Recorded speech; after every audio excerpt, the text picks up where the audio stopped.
Welcome back to another episode of the Braun Performance and Rehab Podcast. Joining me today is Sarah Kate Rath. SK and I are going to be diving into her journey as a soccer athlete. We talk about her journey through high school and college soccer. We talk about how she navigated the transfer portal. We talk about her philosophies surrounding training and nutrition and overall the lessons that she's learned from sport and so much more. SK is an absolute legend in soccer, and I really appreciate her time and all the valuable insights she shared with us today. I really appreciated our conversation. Episodes like this are made possible by our sponsors, ISOFIT and Oro Muscles. ISOFIT is my go-to for all things isometric strength training, and Oro is my go-to for all things surface EMG related. For more on ISOFIT and Oro, you can check the description below. Enjoy. Sarah Kate, welcome to the podcast. I'm super excited to work with you today. Thank you so much for being here. For people who aren't familiar with you and all the amazing things that you've been able to do in the sport of soccer that way, most recently at Tennessee, would you mind filling them in a little bit about who you are and all the great things that you get to do? Yeah, so my name's Sarah Kate Rath. I have played soccer for around 17 years. I played at the University of Cincinnati and then recently transferred to play at the University of Tennessee. I'm from Nashville, so playing for your home state is just super fun to be representing all of your friends and family and the state itself. And then I like cool things that we get to do or like fly privately. We get to travel almost everyone because of that. We have amazing facilities, whether it's training facilities, lifting. Our soccer stadium is absolutely beautiful. We had a record of like 3,000, 4,000 fans the other night at our game versus UCLA. We have awesome facilities with rehab, and like when you're hurt, it's very easy to get better because of all of the access that we have to many things. And then, yeah, I would just say overall, being in the SEC, they just have a ton of bigger things. Can I just say that it's so incredible for me to hear that that's the experience for someone in women's soccer, because having worked with a number of college women's soccer players in the past, that does not seem to be the standard at all. Yeah. And I absolutely love that the game sounds like it is evolving towards that kind of, manner or fashion, if you will, for women's soccer that way, because I think that's the way it should be. I think that all athletes should have access to high level care and have access to all the different disciplines that they might need and so on that way. Like that should be the standard, but unfortunately, a majority of the time it's not. And obviously, I think that the path that you took to get to where you're at right now was not linear. It sounds like you had some different obstacles and setbacks to overcome along the way, in the sense that you went from Tennessee, you went to a completely different school, and now we're back at Tennessee that way. So kind of walk me through this journey that you've been on within the sport of soccer that way. How did we get into soccer in the first place? What made us, fall in love with the game and stick with soccer moving forward? And then what was kind of this process like navigating college soccer, and how did we kind of end up to where we're at today? Yeah, so growing up, I was always the athlete. I played soccer, basketball, lacrosse. I was in gymnastics. I did cheer. I did almost all the sports. And up until high school was when my parents were like, all right, you have to choose one sport because I was going to 2 to 3 practices a day. My body was getting worn out. And I've played soccer the longest. So I was like, I've always wanted to play college soccer. I wanted to play at this D1 level. So I chose soccer and I've been playing club soccer since second grade. And during club soccer is when you kind of get recruited by college coaches. And so you go to these showcases through the states, and these college coaches will come and watch you play. And it's between like 5 coaches to 300 coaches will be at your game, and they'll sit on the sidelines and just watch you play and watch you. And it's like, okay, if you have a good game, like a lot of coaches are emailing you. And then if you don't, like it's a whole process, but recruiting process is very stressful. I would say I was recruited during the COVID class, so I was all over video. So I had to watch my film of all of my games and cut it and then send it to coaches. And then they couldn't respond back to me till July or June 15th of my junior year. Yeah, going into my junior year. Took forever for me to get recruited just because of everyone sending film. They never got to see us in person play till the next year. I finally I got recruited by a lot of schools and I went to a lot of visits, but I couldn't find the school that I was like, I love it here. I want to be here. And one of my last showcases, Cincinnati had reached out and I was like, what even is this school? I've never heard of it. We are actually going to tour another school. And my mom was like, let's go to Cincinnati. And I was like, I don't know. And she's like, come on, let's go. So we went there, we toured the school, and I kind of fell in love with it. I walked around, I loved the coaches, the facilities were they were pretty good, and then the team was awesome, and I mean, I had a really good chance to play there too. And coming in as a freshman, I mean, that's a hard thing to jump in and start playing. So, I mean, I'd never left a school and been like, I kind of want to go here. I was always like, nope, not it, to all these other schools. Liked it. I took another visit and I didn't like that school. I was offered, and then by the end of that week, I was like, I want to be a Bearcat when I go to Cincinnati. Got there my freshman year. I really did enjoy it. I had a great group of friends. I had an awesome team, and our team culture was awesome. And our coaches were cool. They were good. It was a good freshman year, I would say. I mean, I played a lot, and after my freshman year, our coaches were let go. So I was actually in the portal after my freshman year because I wanted to try to come to Tennessee. And then we got news that we got a new coach. So I was like, you know what? I'm going to stay and see what it's like with this new coach. So I stayed. Spring was awesome with her. I really liked her as a coach, but the only thing about being at Cincinnati was I never felt completely at home. I always just loved the people that I was being surrounded by. And I just always, something was always missing, I would say. And I played through the spring and then I played through the next year. And I called my parents and I was like, I don't know if I can keep doing this. And they're like, why? And I was like, I'm playing a ton. I have a good scholarship. I have my friends, but I was like, something's missing. Like, I just don't love it here. And I don't know. I really want to go to Tennessee. And but obviously getting picked up by an SEC school is just very difficult. I kind of kept it on the low, like I didn't tell anyone. And then after spring season, so this is last year or this year, this January, I realized I have to put myself first. And if I don't make this transition to try to transfer now, then I wouldn't be able to in the next coming years. And it would just get harder and harder being older. I finally told my coach I went in the transfer portal, and then I was so stressed out because I was like, do I want to go to Tennessee? Where do I want to go? Are they going to pick me up? And then I had to email all these schools. And then Tennessee reached out. I was actually going to commit to another school. And then Tennessee reached out that day. And coach was like, SK, come home. We know you. We know you've wanted to come here. And this is your home. And I was like, don't even need a tour of the school. I've been there so many times. Like, let's do it.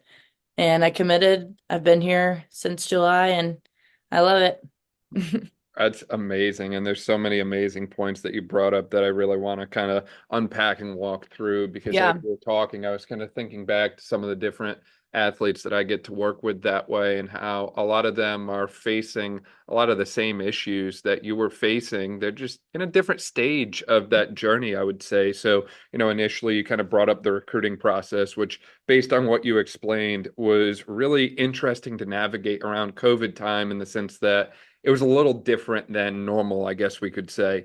And on top of that as well, I'd imagine there was a lot of stress that was involved in that, knowing that, typically when you go to these showcase tournaments, there could be hundreds of coaches there watching you and scouting you. So I feel like there's a lot of pressure to perform in these environments. And I feel like a lot of the times they're rather unforgiving environments in the sense that if you don't show up that day, you might not get another opportunity to play in front of that coach and show them what you're capable of. So it's almost like this now or never mindset and mentality that comes with the sport of soccer as it comes to Mhm. this like showcase and recruiting process, or at least that's what I've seen on the outside perspective looking in. And I think that, while the physical element to that is very, very important, obviously, I also think there's a huge mental performance element that goes into this as well. And I'm by no means an expert in this, but I think this is an area where ensuring that you are well prepared and equipped for that game day kind of moment and situation that's going to come on all accounts can really make that process a lot more smooth and hopefully less stressful. But I'd imagine there was so much to kind of like go through and walk through for you at that end. And it was probably just a lot of like problem solving and addressing things that you never thought of in this whole process of recruiting. I think it's a lot more difficult than people often give it credit, consider it. I mean, obviously it was very difficult during COVID time, but also we've had coaches at our games from eighth grade to senior year. So, I mean, you kind of grew up with it, but knowing from COVID, we didn't have anyone at our games. We would play, there would barely even be parents on the sidelines. Everyone was wearing masks. Like the bench, you had to sit 6 feet. It was COVID. So the first showcase back from COVID, I just remember being so incredibly stressed out because all of these coaches were going to be at the game. And I mean, I have a picture, like you look on the sidelines and there were probably 300 coaches and they're all sitting there in the corner watching you play. And they all have their notepad too and writing down notes. And I'm warming up and they're right on my sideline. And I was like, oh my gosh. And I ended up playing a terrible game. And I remember coming off the field and I lost it. I told my mom, I'm like, I'm not going to get recruited. I had a terrible game today. And she's like, keep your head up. You still have a couple more games. It was like 100 degrees outside. It was just not the best environment. And I remember because I was emailing coaches back and forth. And then at this point now, like calling them and stuff. And I remember after that showcase, like I didn't get reached out by some of the schools that were very interested in me, which I was very interested in them too, because I had a really bad game. And it was just super stressful. But I mean, I would say looking back on it, it shouldn't have put that much stress on me at that time, just because I kept telling myself, like, everything's going to happen for a reason. Everything, I know I'm going to end up where I'm supposed to end up, wherever I'm going to go, it's all going to work out. And I kind of let it take over a little bit too much to the point where after my games and stuff, that's all I could focus on. I would go home and watch film. I would stay in this mood. If it was a good game, I would be in a good mood. If it was a bad game, I'd be in a bad mood. And I just feel like I let it take over so much of my emotions that it was going into my like everyday activities. I feel like a certain element of that is probably normal and natural, right? When things don't Yeah, go our way, I think people generally get frustrated and upset by it. And when things yeah. go really, really well, we're generally pretty, pumped up about that.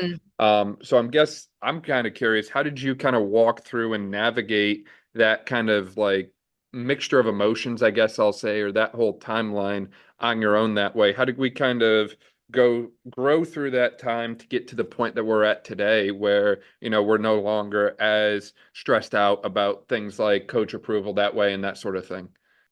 I would say I still do. I mean, I feel like it's not something that just goes away, but I still have a good practice and now I'm in a good mood, bad practice, really bad mood, but I try to make it only short time after practice to like I come home and try to switch my mood for my school and for my friends and stuff like that. And I try to let soccer be soccer and everything else be everything else because I know it's a lot being a Division 1 athlete and trying like soccer basically is your life here, but also it's not like you can't make it your entire life.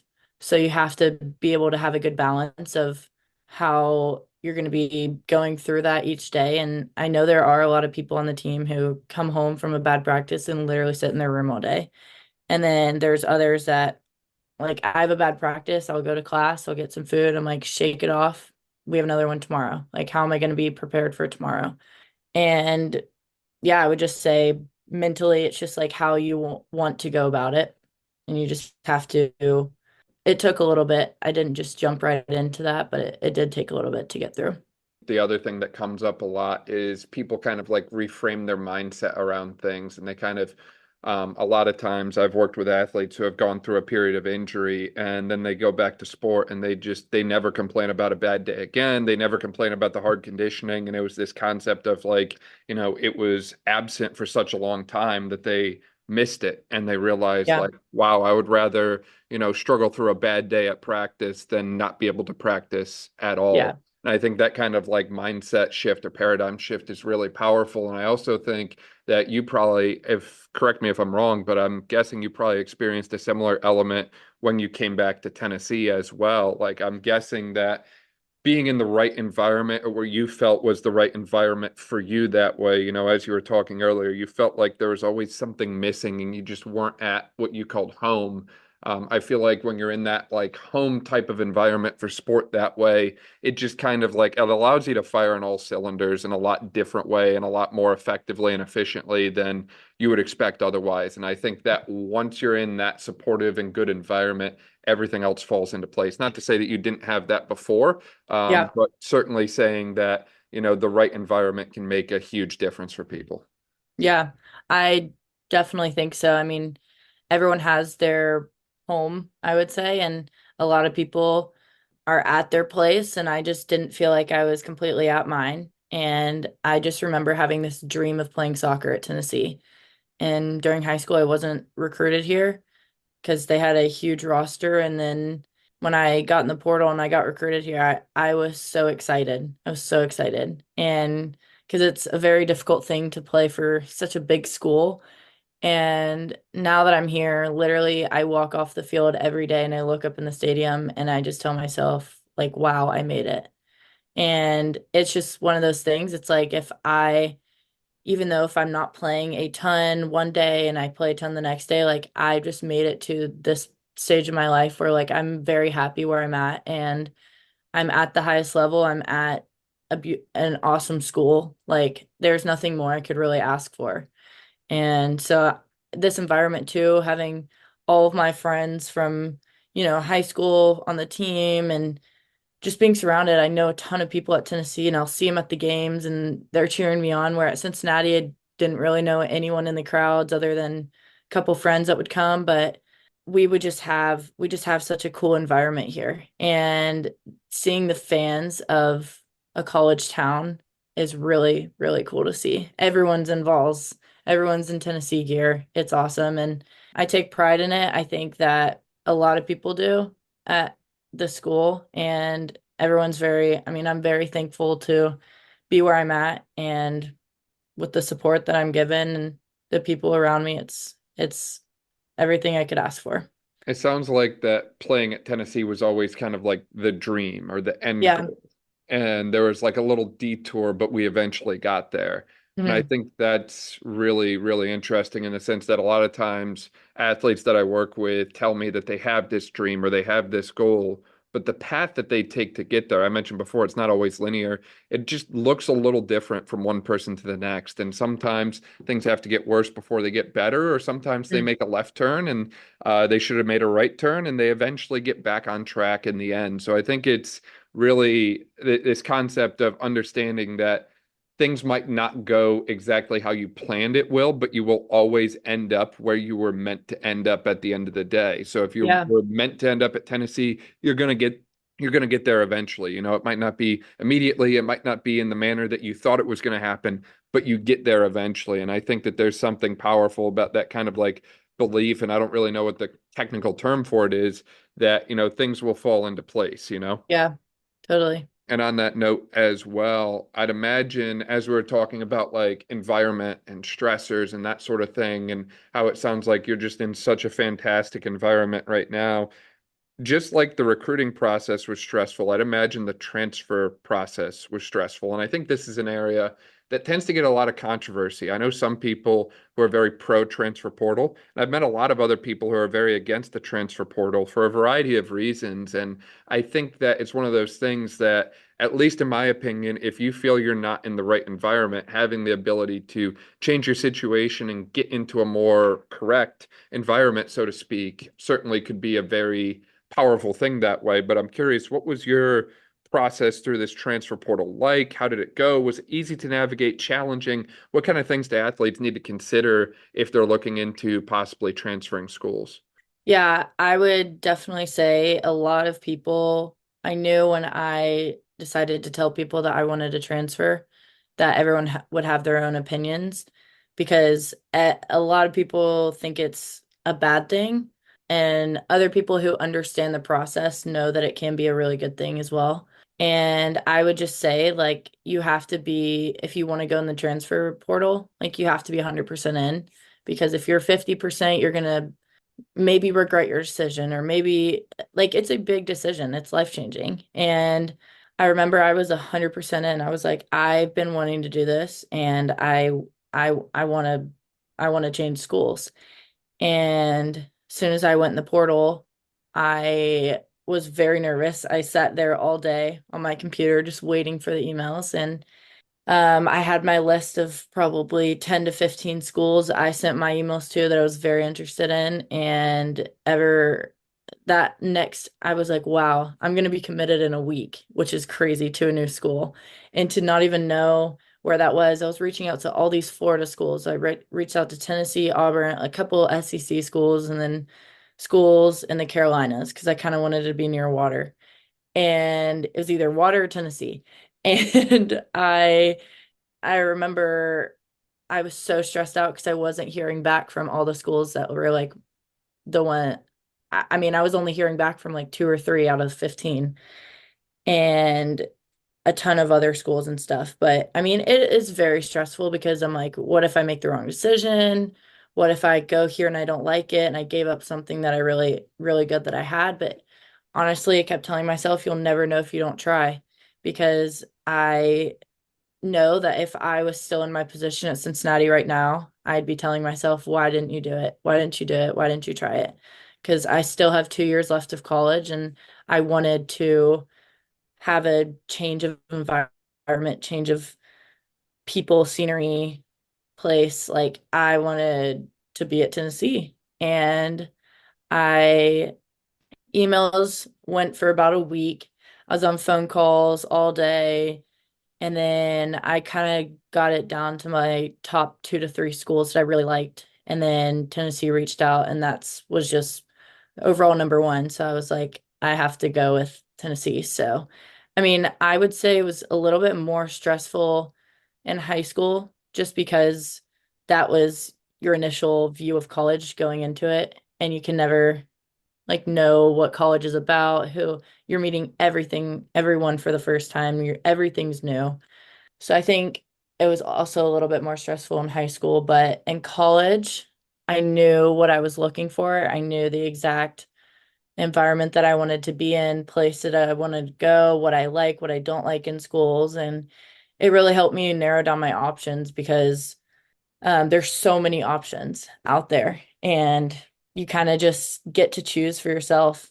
It's interesting too because there's so many options, and in reality, I don't feel like any of them were a bad choice. Wherever Yeah. you ended up, you had so many amazing opportunities. You mentioned that you loved the coaches that you worked with at Cincinnati, and you loved the facilities and you loved the people there. It just didn't feel like home, and that Mhm. could be said about all these other programs that you mentioned as well, right?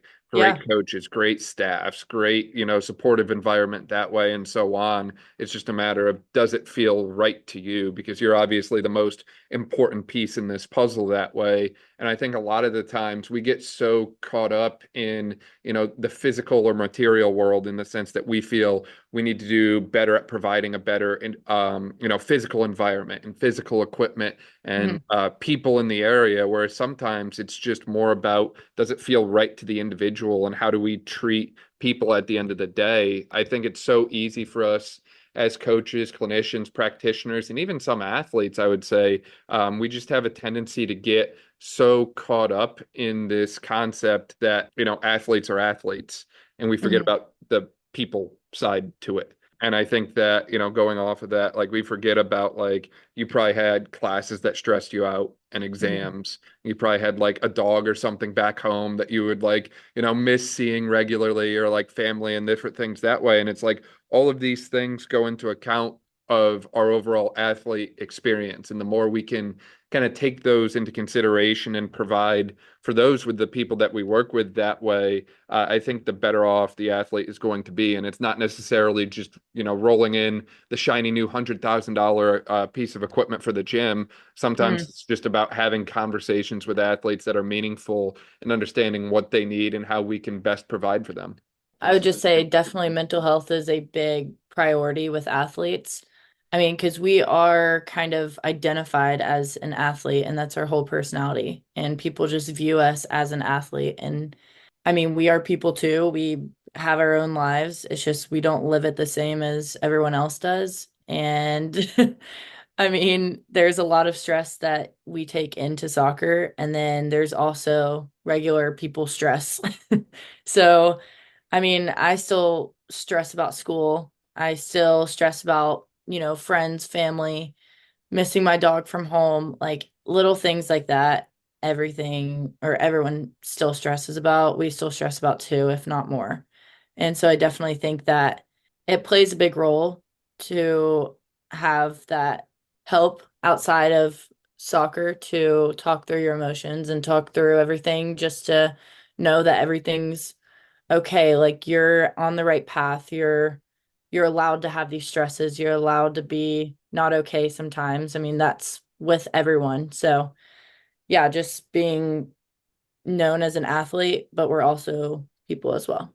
Who were the key people that helped impact you or played a key role in this process of your journey in soccer that way? And then, if, hypothetically speaking, if you find yourself on the other end of this one day and you're in charge, whether that's as a head coach or some kind of performance director, whatever it is that way, what kind of things are you really prioritizing on your end from a, soccer program design that way? What kind of things do you feel, based on your experience, gave the most bang for the buck, I guess I'll call it, for Mhm. you as an athlete that way? I would say my family, my parents had a lot to do with my decision in the transfer portal. They did, I mean, they know me best and they helped a lot with narrowing down the schools. I mean, they would go and visit with me just to know that the pros and cons, they would be like, okay, well, I really like this. I didn't like this. And I know you wouldn't like this. And I know you would like this. I would just say that they helped a ton with that. But if I was a head coach on the other side of that and I was coaching players, I think knowing players personally, other than just how they play, is a key factor to being a coach. I've had coaches that literally only talk to you on the field and only care about how well you're going to do on the field and how you're going to be prepared for the next game. And I've had other coaches who dive in, want to know my about my family, how many siblings I have, if there's a story to my life, and wants to know more, yeah, about me, which is really nice because knowing that they care a lot, I would just want to know more about my athletes because just to care more about them as a person more than as a player. I mean, you're absolutely both of those things. So you have to know both of them to be able to connect on a personal level with that person. I was going to say, I think that applies to way more than just the head coach, regardless of what Yeah, your title is with the team. I don't care if you're head coach, assistant coach, volunteer intern, water boy, athletic trainer, yeah, physical therapist, sports chiro, sports dietitian, sports psychologist, strength coach. I think that's all the ones that I can think of, yeah, anyways. There's probably someone I missed, but whoever you are, whatever your title is, whatever role you play, if you're part of that team, you are part of that team, period. So I yeah, think it has to be a priority to get to know the other people on that team, regardless yeah, of what your role is. I think that the more you all connect personally on that level, the more likely you are to succeed that way. And the more you show that you care about people beyond just the sport that way, the better off everyone is going to be. And I just think it really humanizes the whole process of athletics that way. And I just feel like maybe I'm biased, or maybe this is just my, very limited experience that way talking, but I feel like that is not yet the standard across the board. I also think that it's something that could be very easily implemented into the youth athletics model as well, because a lot of the issues that I think we often associate with college sports and college athletics and so on that way, a lot of the time are more something that started or stemmed from the earlier phases of their career And I can't help but wonder if we started this process of humanizing athletics from a younger age, would that potentially, reduce some of those issues that we commonly blame on college, but perhaps maybe started from a missing piece in our foundation earlier in life?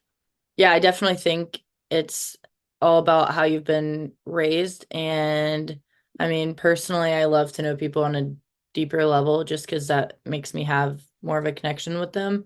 That's not every person. And I mean, if you've been coached by a coach who only cares about how you play, I mean, you can grow up and coach that exact same way because that's all you know. So I would say it's 100% of how you've or what you've been surrounded by growing up is how you're going to do that one day to others. As you were talking, I realized that the term injury never came up, which I always love when that never comes up. I will love the day that I go out of business because no athlete gets hurt again. I hope that day comes sooner rather than later. But I've got to ask, where do you feel like the resiliency side to your game came in from? Because I meet with a lot of athletes who are always trying to crack that code on how do I not get hurt? Or how do I Mhm. not get injured that way? Where do you feel like that came from on your end of things here? Yeah, in high school, I wouldn't say I've never been hurt. It's just nothing, knock on wood, that I've been career ending or been out for a super long time. But I mean, playing at a high impact sport, you're bound to get bumps and bruises. In high school, I have really had weak ankles. I was wearing these huge ankle braces. Everyone would make fun of me in high school when I would play in the games and chirp me on the sidelines because I had these huge ankle braces. They weren't normal. They almost looked metal, like they were heavy. Just because I would roll my ankle through tape, through regular ankle braces. I would do rehab. I would roll them all the time and they would get huge. And I'd be out for a couple weeks and I'd come back, do it again. And it was both of them. I still have that issue to this day. I need surgery on my ankles to reconnect all of the tendons and ligaments that I've torn, but that's for after soccer. So it's not something that I need to do right now. So I've struggled with that and I have to tape my ankles every day before practice. Doing that is kind of a hassle, but if it'll hold my ankles, that's fine. And then I actually had a meniscus, or I have a meniscus tear right now. A couple weeks ago, I was having a lot of pain in my knee, and I couldn't remember anything in practice. And then I went to go in the game, and I was like, Coach, I can't go in. Like, my knee is hurting so bad. And I saw the doctor, got an MRI, and I have a torn meniscus, lateral meniscus. And he was like, Do you want surgery right now, or do you want to keep playing? And I was like, I'm gonna feel it out for a couple of days, but I want to keep playing. And after a couple of days went on, I was like, I want to keep playing. Let's do it. And I would say the thought of being out for so long for surgery that I don't have to necessarily get right now is very scary. So I was like, I just want to do it until I can't. And I think lifting, I've gotten really big into lifting from high school to college. And I think that has a really big part of injuries because overall I haven't had huge injuries and I swear by lifting. I swear by how you fuel your body really helps by it or with it. But overall, like the main goal is to play and I'm gonna do whatever I can to play and I don't skip out on the stretching. I don't skip out on the easy little things everyone, it's easy to miss, but the little things add up and the little things can cause an injury as well. So, I love that yeah. point on the little things adding up Mhm. because the one of the many common traits and common characteristics I see amongst athletes that play at this higher level, whether that be D1 or professional or Mhm. whatever that way, is they take every little thing seriously. And it doesn't matter how big or how small someone thinks it is or what their opinion is. If there's even a chance that it's going to improve their game 0.1%, they're going to do it, Yeah. period, every time. And I think that's something that I think developing that mindset early on can really help you along your journey that way, taking the small things seriously, like Hmm. understanding the importance of having good range of motion and flexibility, understanding the importance of being strong, understanding the importance of food being a primary fuel source for the body, and so on that way. I think the more athletes understand that early on and how all these small things, even the importance of sleep, which I'm by no means a walking, model of by any means myself, but Hmm. understanding that there's a huge difference in how we feel and how we perform on the 8 hour night versus the 3 hour night, for example. Hmm. And obviously, I think as you were talking throughout this as well, I personally think, and again, this is not my area of expertise, but the way you manage stress and the way you respond to challenges in your life is really, really admirable. And I think the more that athletes kind of reframe the way that they think about these things from why me to try me, if you will, the Yeah. better they're going to respond to them. And even to the point that you mentioned on injury that way, I think that it's one of those things that if athletes play a sport long enough, they'll eventually get injured. Great Hmm. example. My dad has been skiing since he was like 8 years old. He's been skiing for over 40 years. And a couple of years ago, he ended up tearing his ACL skiing. And, he skied at this mountain thousands and thousands of times. It's the same one he's gone to for 40 years. Not much has changed in that time, but eventually it got to him. So it's one of those things that I think if we understand that injury may potentially happen, but that doesn't necessarily mean it's game over Hmm. if we've built up enough resiliency, if we've done our prerequisites enough, and so on that way, we can still perform at a very high level and a high functional level that way. And I think there's so many different stories I've met of I've come across and people that I've met who showed that, sometimes we have these little setbacks, but if we respond to them in the right way, and going back to what we talked about before, if we have the right people around us, then Yeah. we're going to be okay at the end of the day. And I don't know everyone at Tennessee, but I'm pretty sure the name Coach Ryan comes up there from a Yeah. strength and conditioning side, and Yes. she is an absolute legend. And it's like, Hmm. having those right people around you and understanding the impact that they can have and understanding that, once they've earned your trust and you trust that they have a plan and they have your best interest in mind and you fully buy into what the work that they're doing, I think amazing things can happen. I agree. I think the other piece that comes up a lot as we talk about high level sport, right? Obviously, we've talked about how you've gotten to this point. We've talked about some of the different obstacles you faced along the way, whether that be relating to injury, whether that be relating to, um, you know, transfer portal considerations and recruiting and so many other things that way. I think that there's always this concept of there's something next. There's some other mountain we need to climb or obstacle that we're going to overcome that way. So I'm interested to hear, what do you feel like is next on the horizon for you, Sarah Kate? What's kind of the future going to bring? Is soccer shaped where you're going to end up in the future at all that way? Yeah, I mean, I've looked into playing professional a lot, but I'm not sure if that's for me.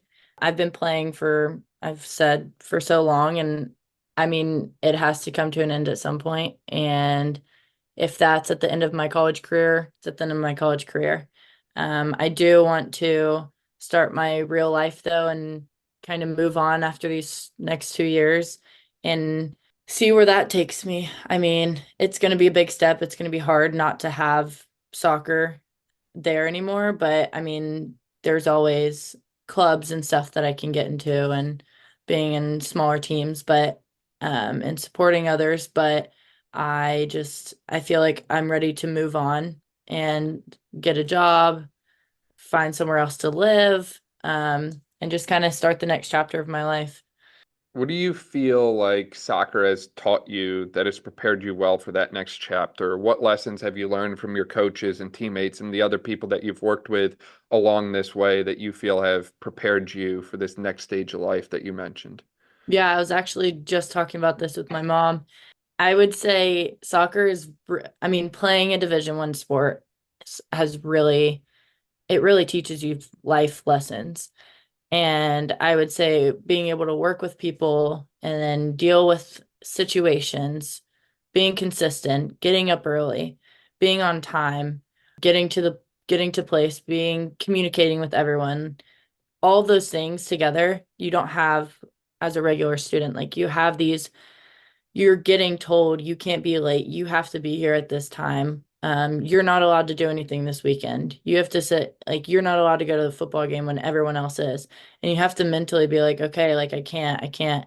But then it's also like all the small things of when something goes wrong in real life, like, how are you going to work with others to deal with the situation? And like being on a team, you kind of know how to do that. I mean, especially playing on the field, you have to communicate well, and I think that's a big thing for me. I'm pretty good at communicating with others. I think it overall just teaches a very good life lesson of smaller things that when they come my way, I'll know how to react to them.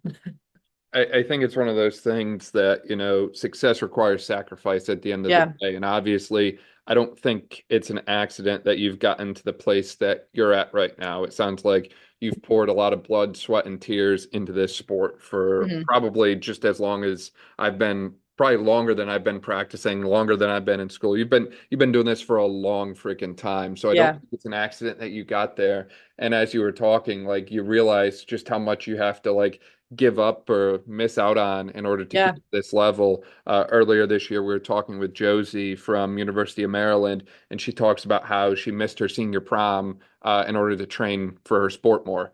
Hmm. And to her, she never batted an eye at that. She had no regrets about that. But I think that it's important to understand, like, if you truly want to be one of the best or the best at whatever endeavor you're on, you're going to have to give things up. There's always an Yeah. opportunity cost to it. And I think that it's something that if you're so passionate about it and you love what you're doing so much and the people that are around you, you're not going to have any regrets giving up some of those other little things along the way in order to get to that higher ground and higher status within the sport and, what you're pursuing that way.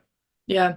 I mean, we've all given up so much for a sport. I mean, in high school, I can't even count on my fingers how many times that we've missed school events, friends getting together, and things like that. I mean, it is fun to go and do that stuff, but it's also, I find joy in my sport. I mean, that's why I play it. I'm not just doing it to do it. Like, I love it. I have a passion for it. And if I wanted to go out and do all these things with other people, I wouldn't be doing my sport. I would say, yeah, just you have to make sacrifices for the sport, and I don't regret it. It's hard sometimes just because not many people are in the position that you're in when you have to say no to things. You also find joy on the field playing because they don't get the opportunity that you have. And my mom always told me like people look up to you because of how structured your life is and how much you're putting into this, how much you're doing school and soccer at the same time. And then others don't get the opportunity to play and the opportunity to play at such a high level. So I take pride in it.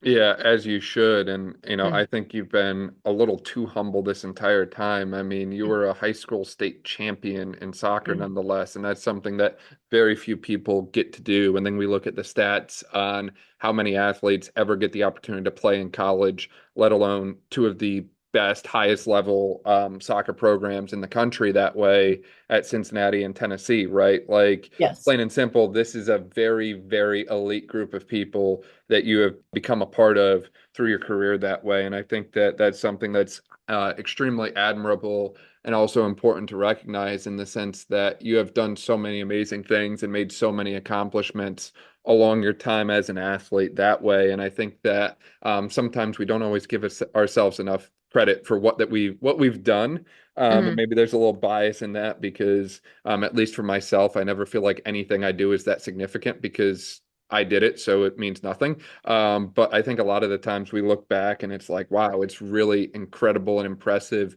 the journey that you've been on and the things that you've been able to do and the people that you've been able to meet over the Hmm. past several years that way. As we were kind of running through your journey through the sport of soccer, I'll say, is there anything that we've missed along the way or anything else that you feel we really need to share that way or is important to bring up? I would say we kind of hit mostly everything, but just to remember that like everyone has their own path, everyone has their own story. And Mine's going to be different from everyone else's. It's just how you want to go about your day and go about your practice, and is all up to you. So if you want to have a good day, you can let that set your tone for the day. Going through injuries are not fun, and I think that it's all about how, again, how you want to go about it, pushing through the hard parts. I know you're going to be missing, like, I miss a ton of what regular college students get to go through, but I think I have a lot of support system, and I know that I'm doing this for a good reason.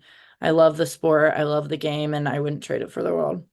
Yeah, I love that. I love that. And for people who want to find out more about you and all the amazing things that Tennessee women's soccer is doing, or I don't know if there's like any kind of NIL stores or anything like that, Yeah, but where can they find all of those things at? I would say online. My Instagram is sarahkate.rath. And then the Vols Instagram is, I think it's Vols_soccer. So that's where they'll post like all the soccer stuff, which is really cool. We have a really, really good media team.